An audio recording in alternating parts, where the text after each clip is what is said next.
try and zoom in here a little bit. Um, as you can see, I have now got the tip to the thinness where I want it before I start scraping in my back.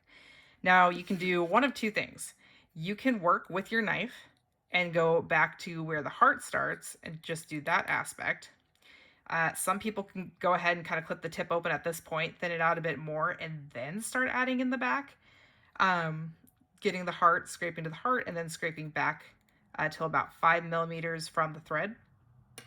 However, I go ahead and just start back where I want to be, which is the 5 millimeters here from the thread. So you'll see, and I do for this, the back, very long scrapes right just to the point where the tip meets the back of the, or the tip, yeah, the back of the tip meets the heart, excuse me. So I can follow through. It's not the end of the world if you do for this, but you don't want to do too much at this point, just enough to get the cane off so that it is going to vibrate and rattle.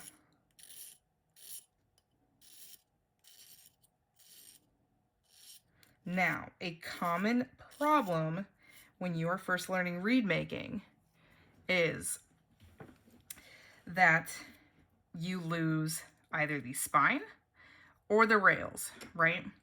And again, like I was talking in the beginning, that is a 100% issue of too much pressure on the knife as you're doing your follow through scrape. So this, you cannot be digging down with the knife.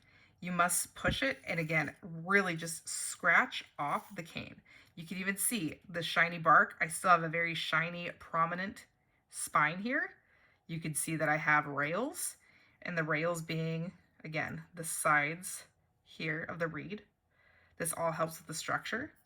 So don't be afraid to get that shiny bark off, but it's similar to what we do with the tip, where again, just nice light scrapes.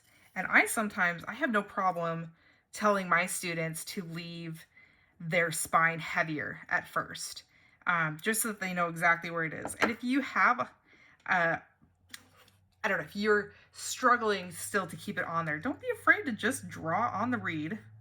And it's hard with pencils. Let me try and do this here and I'll show you. At least with this pencil and this piece of cane. Set it down. Okay, do not be afraid to just use pencil on the reed right now as you are trying to learn and get things established.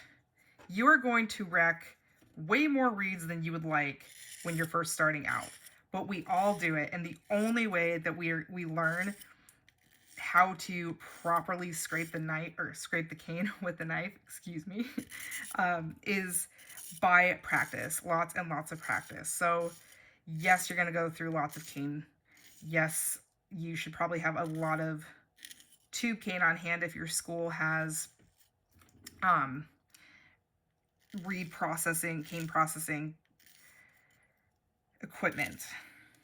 But even if they don't, then you should be ready and set with gouged shaped folded cane. So anyway, like I said, I don't do too much. I'm still wanting this to be very, very rough, but see, I've got clear spine. This is just a rough scrape. Now I could, if I want, I conceivably could go ahead and work on the tip a little bit more than clip it open. However, I'm very happy with the thinness. You can already see too that it is opening up, which is another thing that I like. That lets me know that it's at a safe thickness to go ahead and clip. And I use a gem razor blade.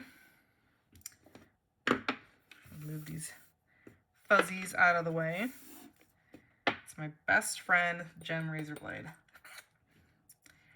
So go ahead and you're going to, I tried actually to just clip off as close to the finished length as possible, but you may want to leave it a little bit longer for right now as you are working on your knife control. So right now I clipped off enough. I tied this at 72.5 and now it's 71.5, as you can see. So I would clip a bit more off, which I'm going to do because that is what my recipe for success is recently.